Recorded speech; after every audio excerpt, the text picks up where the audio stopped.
7:44, welcome back everybody. Daylight savings time begins on Sunday at 10 a.m. It's also a time when you and I have a greater risk, believe it or not, of having a heart attack.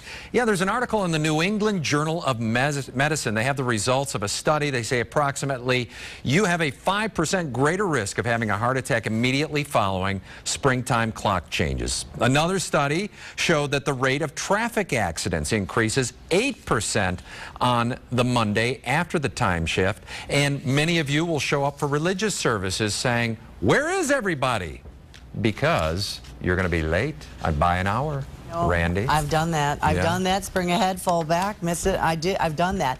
But you know, there are a lot of other things you are losing out on when you do lose that hour of sleep, when you maybe advance the clock. And by the way, so many people say daylight savings time. It's singular, daylight saving time. We are talking with Matthew Ewells. He is from the Clayton Sleep Institute, talking about daylight saving time and what we're truly losing. Good morning to you. Good morning. Now, I understand that BetterSleep.org did this study, and this astounded me.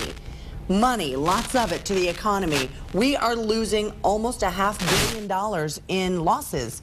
That's correct. What they did was they looked at a couple of previous studies looking at rates of heart attack, accidents in the workplace, and on Monday apparently we tend to surf the internet more than work because we're so sleepy.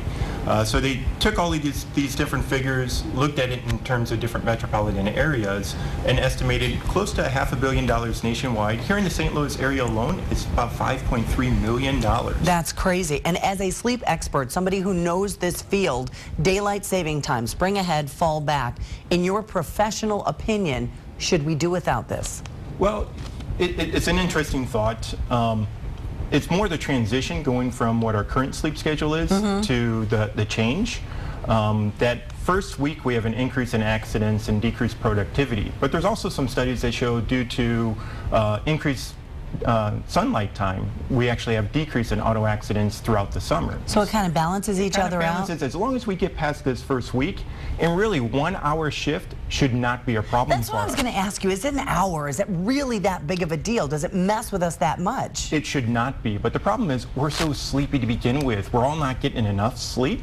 And so when we shift it just as little as an hour, it's kind of that straw that breaks the camel back. It shouldn't be a problem, but because we're at that tipping point anyway, it becomes a problem. So it's just the first week that we need to get over, and then after that, that's pretty much our recovery time, if you will. Right. Okay, so do you have any tips for us to help us get through this first week? Sure. The first thing is to be aware of it. And that. So thank you very much for making people aware of it. This is the end of National Sleep Awareness Week, and so part of that is to increase the awareness, and now's the time to start adjusting your clock.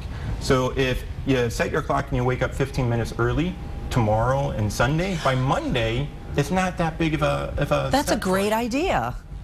I like that, because some people who are chronically late often do that as well. So that's not a bad idea, maybe, to get us on track for this coming week, just to get us over the hump. Right. The next big tip is to get a lot of sunlight in the morning. Sunlight in the morning advances your body's clock.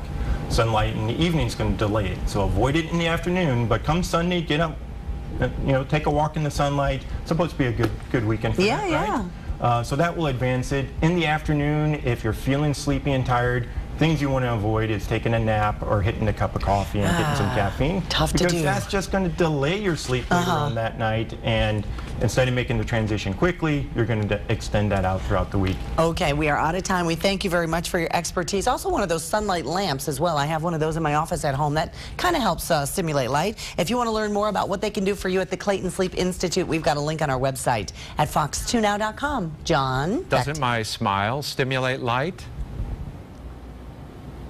Maybe not.